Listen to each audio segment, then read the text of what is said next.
Bienvenidos al podcast La Biblia en un año, día 142. El título de hoy es ¿Un buen gobierno? Muchos países en todo el mundo, como Siria, Irak y Corea del Norte, se enfrentan a una crisis de gobierno. Años atrás, Gran Bretaña votó a favor de abandonar la Unión Europea y Estados Unidos votó para elegir un nuevo presidente. Winston Churchill dijo una vez: la democracia es el peor sistema de gobierno diseñado por el hombre, con excepción de todos los demás. Los gobiernos tienen sus altibajos. Nuestros políticos son seres humanos con debilidades humanas como las nuestras. Hay cierta ambigüedad acerca del gobierno humano en la Biblia. Hay partes donde el gobierno humano es afirmado como dado por Dios, y un ejemplo de ellos está en Romanos capítulo 13, y otros donde se representa como bajo el control demoníaco, y eso lo muestra en Apocalipsis capítulo 13. Juntos representan la realidad del gobierno humano. Los gobiernos reflejan la mezcla que está en nosotros, todo lo que es bueno y verdadero junto con lo que es pecaminoso y defectuoso. Sin embargo, tenemos la esperanza de un nuevo tipo de gobierno, el reino o reinado de Jesús. El primer texto que vamos a estudiar en el día de hoy es Salmos capítulo 65, versículos del 1 al 13. Estaremos leyendo en la PDT. Dios es digno de alabanza. Al director, canción de David, canto. Dios de Sión, tú mereces que te rindamos alabanza y que cumplamos lo que te prometimos. Tú escuchas las oraciones, todo el mundo acude a ti. Cuando ya no soportamos nuestra culpa, tú perdonas nuestros pecados. Afortunado lo que tú elegiste para acercarse a ti y vivir a tu lado. En tu templo santo tenemos todo el bien que necesitamos. Dios mío, porque eres justo, contestas nuestras oraciones con hechos asombrosos, mostrando tu justicia. Gente que vive lejos, aún al otro lado del mar, confía en ti. Tú sostienes las montañas, vemos tu poder y fortaleza. Calmas la turbulencia de los mares y los disturbios de las naciones. La gente de todo el mundo, de norte a sur y de oriente a occidente, se maravilla con tus obras. Has visitado la tierra y la has regado con abundancia, la enriqueces. El río de Dios en el cielo, que nos da la lluvia, está lleno de agua. Preparas la cosecha para esa, bendices la tierra. Empapas los surcos, nivelas los terrones, reblandeces la tierra con lluvias abundantes y bendices lo que produce. Tú inicias el año nuevo con una cosecha fabulosa. Tus nubes derraman abundancia, la pradera del desierto grita de alegría, las colinas se visten para la celebración, multitudes de ovejas son su vestido y se cubren los valles de trigo. Todos ellos cantan y gritan de alegría. Número 1. El gobierno de Dios. ¿Te das cuenta de lo bueno que es Dios? Él te ama y quiere que disfrutes de sus bendiciones hoy en tu vida. Este salmo es todo acerca de la bondad de Dios. Ofrece una imagen hermosa de cómo puede verse la vida cuando se vive bajo el gobierno de Dios. Medita hoy sobre su bondad. Dios oye tus oraciones y perdona tus pecados, incluso cuando nuestros pecados nos abruman. Lo dice en el versículo 2 y versículo 3, según la Nueva Traducción Viviente. El perdón de Dios es asombroso. Seremos saciados del bien. Estando en su presencia, Él te da esperanza y alegría. Eso lo podemos encontrar en el versículo 4, 5, la parte B, y 8, la parte B. Vemos su gran amor en la forma en que trata la creación, la fecundación de la tierra, la provisión de trigo, el campo, ovejas, etc. Versículos 9 hasta el 13. No vivimos en una sociedad directamente gobernada por Dios, pero a través de Cristo tienes una relación directa con Dios en tu vida personal. puedes seguir su gobierno y experimentar la bendición de la presencia de Dios. Esta es una de las maneras en las que puedes experimentar el reino de Dios en tu vida. Vamos a hacer entonces una oración. Gracias, Señor, por tu increíble bondad. Gracias porque un día vendrá tu reino y toda rodilla se inclinará ante ti, oh Señor Jesús, y tú gobernarás legítimamente en una nueva creación. El texto que vamos a leer a continuación está en Juan capítulo 12, versículos del 12 al 36. Al día siguiente, la gran multitud que había venido a la fiesta oyó que Jesús iba a venir a Jerusalén. Tomaron ramas de los árboles y salieron a recibirlo gritando: ¡Viva el Salvador! Bendito el que viene en el nombre del Señor, el Rey de Israel. Jesús encontró un burro y se montó en él, como está escrito: No temas, gente de Sión, mira, viene tu rey montado en un burro. Al principio sus seguidores no entendían nada de esto, pero cuando Jesús fue llevado de vuelta a su esplendor en el cielo, cayeron en cuenta de que esto estaba escrito acerca de él y que ellos lo habían hecho para él. Había mucha gente cuando Jesús le dijo a Lázaro que saliera del sepulcro y lo resucitó de la muerte. Ellos les contaban a los demás lo que había pasado. Por eso la multitud salió a recibirlo. Había escuchado que Jesús era el que había hecho la señal milagrosa. Entonces los fariseos se decían entre sí: miren, todo el mundo lo sigue. Así y todo, no hay nada que hacer. Jesús habla sobre su muerte. Algunos de los que tenían la costumbre de ir a adorar en la fiesta de Pascua eran griegos. Ellos se acercaron a Felipe, que era de Betsaida de Galilea, y le rogaron: Señor, queremos ver a Jesús. Felipe vino a contarle eso a Andrés y los dos fueron y se lo dijeron a Jesús. Él les contestó: ha llegado la hora de que el Hijo del Hombre reciba honor. Te digo la verdad, si un grano de trigo no cae en la tierra y muere, sigue siendo el mismo grano, pero si cae en la tierra y muere, produce muchos granos. El que ama su vida la perderá, pero el que no se aferre a su vida en este mundo la salvará. Tendrá vida para siempre. El que quiera servirme, que me siga. Donde yo esté, allí también estará mi siervo. Al que me sirva, el Padre lo honrará. Ahora estoy muy angustiado y no sé qué decir. ¿Qué podría decir? Diré: Padre, sálvame de esta hora de sufrimiento. Pero si para eso vine, a sufrir, Padre, da gloria a tu nombre. Luego vino una voz desde el cielo: le he dado gloria y lo haré de nuevo. Entonces la multitud que estaba allí escuchó y empezó a decir que fue un trueno. Otros decían: un ángel le habló. Jesús respondió: esta voz fue para ustedes, no para mí. Ahora es el momento de juzgar al mundo y de expulsar al que manda en este mundo. Cuando yo sea levantado de la tierra, atraeré a todo el mundo hacia mí. Dijo esto para mostrar qué clase de muerte iba a tener. Entonces alguien entre la multitud le contestó: la ley nos dice que el Mesías iba a vivir para siempre. Entonces, ¿por qué dices tú que el Hijo del Hombre va a ser levantado? ¿Quién es el Hijo del Hombre? Luego Jesús les dijo: la luz va a estar con ustedes solo por poco tiempo. Caminen mientras la tienen, y así la oscuridad no los sorprenderá, pues el que camina en la oscuridad no sabe por dónde va. Mientras que tengan la luz, crean en ella, para que se conviertan en hijos de luz. Jesús dijo esto y se fue lejos, escondiéndose de ellos. Número 2. El gobierno de Jesús. ¿Estás preocupado por algo que estás enfrentando? ¿Estás angustiado por alguna prueba en tu vida? Si es así, tienes un líder, un pastor, un amigo, un Dios que te entiende. Jesús dijo: mi ser está angustiado. Y eso lo podemos ver allí en el versículo 27, la parte A.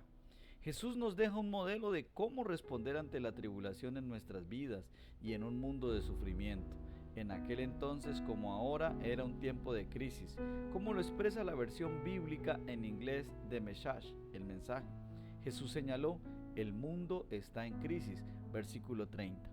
En el tiempo de la fiesta de la Pascua, una gran multitud vino a Jerusalén, versículo 12, en la Reina Valera actualizada 2015. Josefo estimó que se reunieron alrededor de 2.7 millones de personas. Esto bien puede ser una exageración. Sin duda fue un festival masivo que tuvo que producir un gran sentido de expectativa y entusiasmo. En la época de Jesús, la gente esperaba al Mesías, buscaban un rey humano del linaje de David que los liderara y los liberara de sus opresores. Cuando Jesús entra en Jerusalén, es percibido como ese rey. Bendito el rey de Israel, versículo 13, la parte B. La multitud probablemente vio a Jesús como un rey militar y esperaba una liberación inmediata del dominio romano. En esa época, como ahora, había diferentes actitudes hacia el gobierno. Los fariseos consideraron que la ocupación romana, aunque pudiera ser opresiva, debía perdurar hasta que Dios la derribara. Los saduceos favorecieron la cooperación con el gobierno. Los celotes eran los más populares entre la gente y querían una revuelta violenta dirigida por un rey mesiánico. Jesús es de hecho el rey, pero no entró a Jerusalén triunfal ni poderosamente en un carruaje o en un semental. Él es una clase diferente de líder. Mira, que he aquí viene tu rey montado sobre un burrito. Versículo 15, la parte B. Entró humildemente y con gentileza, sentado en un burro. Él es el rey mesiánico, no un rey militar. La escenificación de esta parábola fue diseñada para corregir las expectativas equivocadas de las multitudes y mostrar a la ciudad de Jerusalén el camino de la paz. Él vino como el rey victorioso y no lo hizo actuando violentamente contra los opresores, sino dejando que actuaran violentamente contra él. Afirma, ha llegado la hora de que el Hijo del Hombre sea glorificado. Versículo 23. Y sin embargo está hablando de la cruz. Pero yo, cuando sea levantado de la tierra, atraeré a todos a mí mismo. Con esto estaba dando a entender la manera que iba a morir. Vemos aquí una visión de la lucha interior en el corazón de Jesús cuando se enfrenta a su juicio inminente, sufrimiento y muerte. Ahora todo mi ser está angustiado, ¿y acaso voy a decir, Padre, sálvame de esta hora difícil? Si precisamente para afrontarla he venido, Padre, glorifica tu nombre. Versículos 27 y 28, la parte A. La victoria de Jesús no vino por medio de la fuerza militar, sino a través de su muerte autosacrificial, que derrotó los poderes demoníacos. La muerte de Jesús significa el juicio sobre el mundo, el derrocamiento del mal, la glorificación de Jesús y la atracción de todas las personas hacia Él. Aquí vemos de hecho un tipo diferente de rey victorioso. Jesús no solo cumplió las profecías sobre el rey mesiánico, sino que también cumplió las profecías sobre el siervo sufriente. Él anuló los dos extremos de la profecía. Un día Jesús volverá como el rey triunfante para gobernar y reinar por toda la eternidad. Mientras tanto, estás llamado a ser luz en la oscuridad. Si vives bajo el liderazgo de Jesús, entonces la luz estará dentro de ti y brillará a través de tu vida y serás hijo de la luz, como lo dice el versículo 36. Vamos a hacer entonces una oración. Señor, gracias por el ejemplo del liderazgo a través de la humanidad y el autosacrificio. Ayúdame a servirte de tal manera que mi vida traiga luz a un mundo que está en oscuridad. Bueno, y el tercer texto que vamos a leer hoy está en 1 de Samuel, desde el capítulo 8 hasta el capítulo 10, verso 8. Israel pide un rey. Cuando Samuel envejeció, nombró a sus hijos jefes de Israel. Su hijo mayor se llamaba Joel y el segundo Abías. Ambos despachaban en Berseba. Pero los hijos de Samuel no llevaban la misma vida de su papá, sino que las ganas de tener dinero los llevaron a aceptar sobornos, recibían dinero en secreto y así en los tribunales caminaban de opinión y pervertían la justicia. De manera que todos los ancianos, líderes de Israel, se reunieron y fueron a Ramá para hablar con Samuel.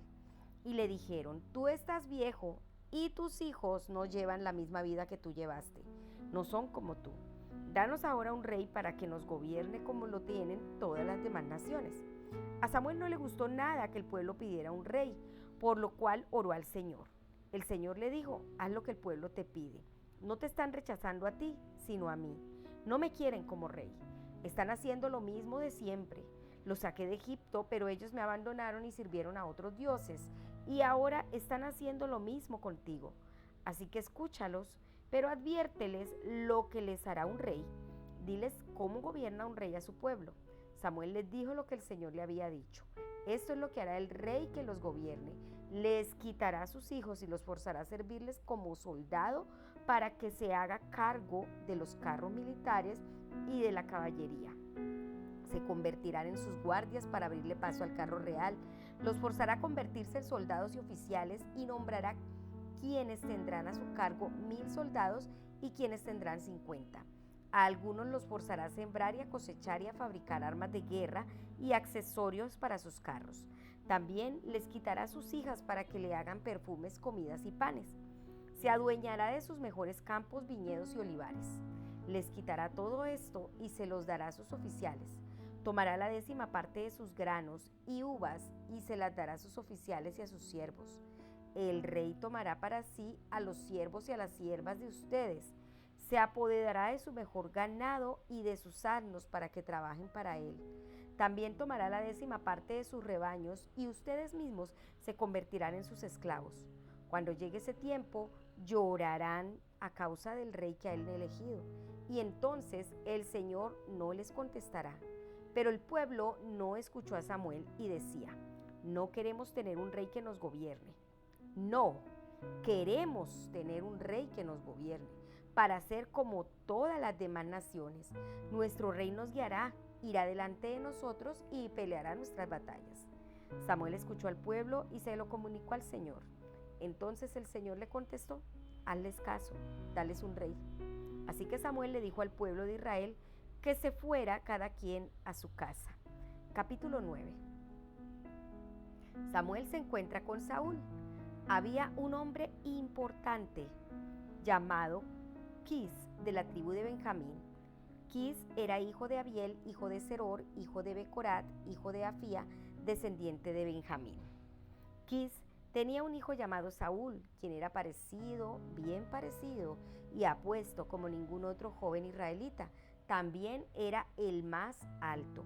Un día los asnos de Quis se extraviaron, así que Quis le dijo a Saúl: toma uno de los siervos y ve a buscar los asnos. Y Saúl se fue a buscarlos. Caminó por las colinas de Efraín y por la región de Salisá, pero como Saúl y el siervo no pudieron encontrarlos, se fueron a la región de Salín. Tampoco los encontraron allí, así que pasaron por la tierra de Benjamín, pero tampoco allí encontraron los asnos. Finalmente, cuando llegaron al pueblo de Suf, Saúl le dijo al siervo: regresemos, pues mi papá empezará a preocuparse por nosotros en vez de por los asnos.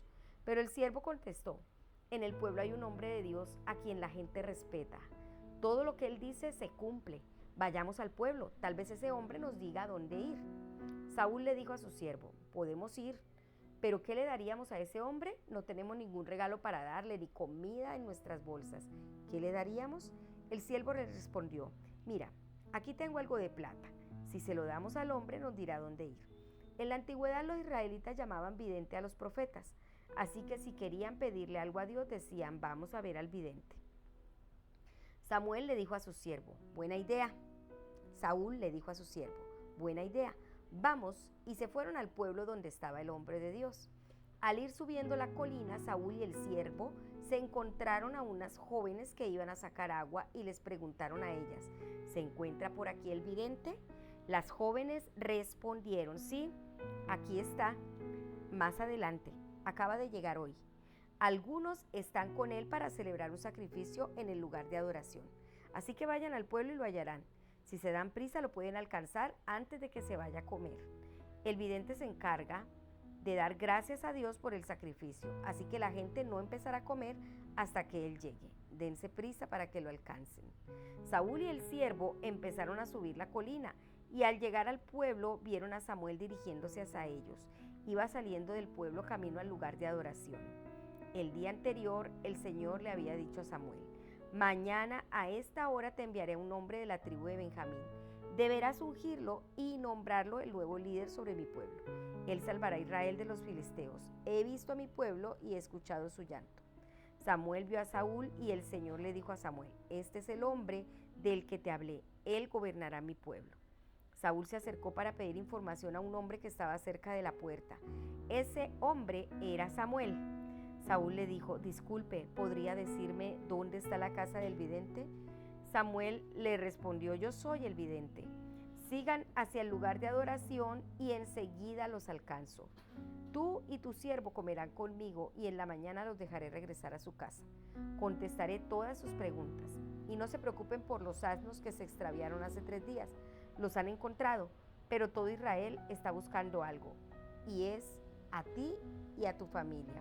Saúl respondió: pero yo soy de la tribu de Benjamín, la tribu más pequeña de Israel, y mi familia la más pequeña de la tribu de Benjamín. ¿Por qué dices que Israel me busca? Entonces Samuel llevó a Saúl y a su siervo al comedor. Alrededor de 30 personas habían sido invitadas a comer. Samuel les dio a Saúl y a siervo el lugar de honor en la mesa y le dijo al cocinero: trae la carne que te di, la parte que te dije que guardaras. El cocinero sacó un pernil y el gordo de la cola y lo puso en la mesa frente a Saúl. Samuel dijo: come la carne que te he servido. Fue separada para ti para este momento en el que convoqué al pueblo. Así fue como Saúl comió con Samuel ese día. Luego bajaron del lugar de adoración y regresaron al pueblo. Samuel preparó una cama para Saúl en la azotea y Saúl se fue a dormir. Al amanecer, Samuel llamó a Saúl diciendo: levántate, es hora de partir. Saúl se levantó y salió de la casa con Samuel. Mientras Saúl caminaba con su siervo y con Samuel cerca de los límites del pueblo, Samuel le dijo: dile a tu siervo que se adelante porque tengo que darte un mensaje de parte de Dios. Capítulo 10. Samuel consagra a Saúl. Samuel tomó un frasco de aceite y lo derramó sobre la cabeza de Saúl. Luego lo besó y le dijo: el Señor te ha elegido para ser jefe de su pueblo. Tú serás el líder del pueblo de Dios y los salvarás de los enemigos que están a su alrededor. Aquí está la señal que lo comprobará. Después de que te vayas, encontrarás a 2 hombres cerca del sepulcro de Raquel en Selsa, en el territorio de Benjamín. Ellos te dirán: alguien encontró los asnos que buscabas y ahora tu papá está preocupado por ti y se pregunta cómo hacer para encontrarte. De allí seguirás a Tabor hasta donde está el roble y allí te encontrarás con 3 hombres que van camino a Betel para adorar a Dios, llevando sus ofrendas para el santuario. Uno de ellos llevará 3 cabritos, otro 3 panes y otro una bota de vino. Los 3 hombres te saludarán y te ofrecerán 2 ofrendas de pan para consagrar y tú lo aceptarás. Luego irás a Gibeá de Dios, donde se encuentra un campamento filisteo. Cuando llegues, saldrá a recibirte un grupo de profetas del lugar de adoración.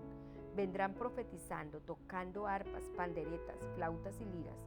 Entonces el Espíritu del Señor vendrá sobre ti con gran poder y ocurrirá un cambio en ti.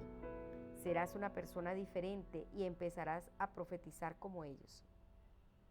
Después podrás hacer lo que mejor te parezca, porque Dios estará contigo. Ve a Gilgal antes que yo. Allí me reuniré contigo para presentar sacrificios que deben quemarse completamente y ofrendas para festejar. Pero espera allá 7 días a que vaya y te diga qué hacer. El gobierno de los seres humanos. Número 3. Dios había planeado que su pueblo fuera diferente a los demás. Planeó una sociedad en la que Dios mismo era el rey. Pero Israel quería ser como todos los demás. El mandato directo de Dios solo funciona cuando la gente se entrega plenamente a Dios. Si no es así, termina en el caos que leímos en Jueces.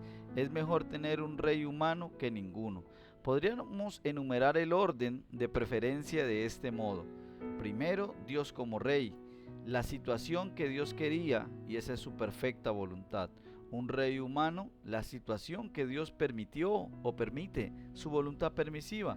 Ningún rey, la situación en Jueces, el caos. El pueblo de Dios rechazó su gobierno. El Señor expresa: no te han rechazado a ti, sino a mí. capítulo 8, versículo 7. La gente pide un rey. Ellos reclaman, danos un rey que nos gobierne como lo tienen todas las naciones, versículo 5.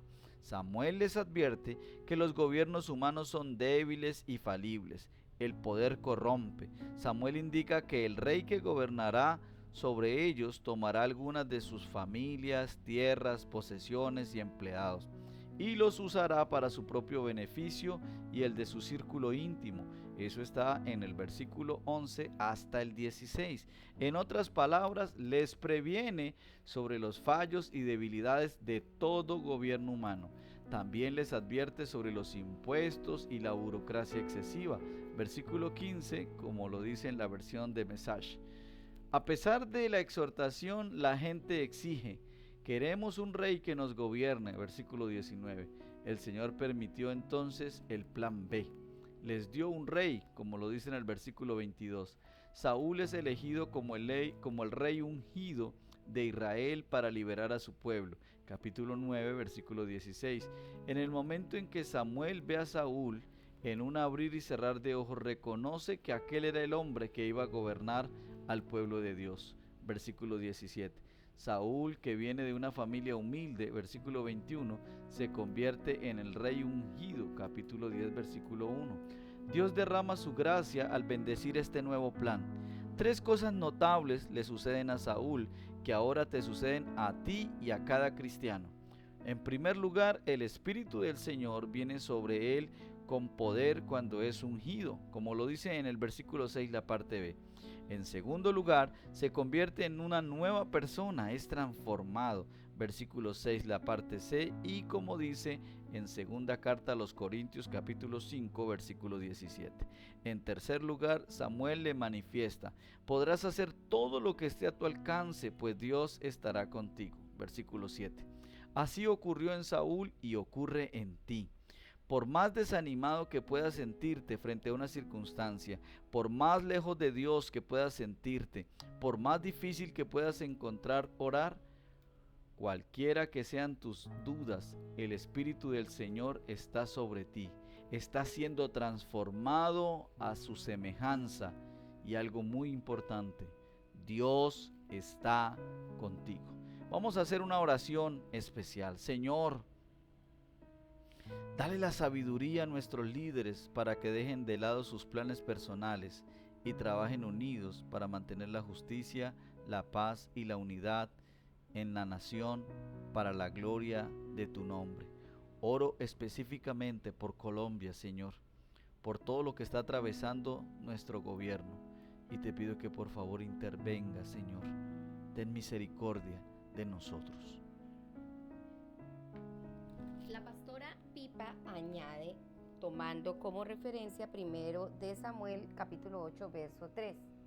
Los hijos de Samuel no siguieron sus pasos a pesar de que Samuel había guiado a tanta gente por los caminos de Dios. Qué triste fue que sus hijos no estuvieran entre ellos. Necesitamos orar especialmente por los hijos de los líderes cristianos. Eso es algo importantísimo y necesitamos que sea una tarea a diario.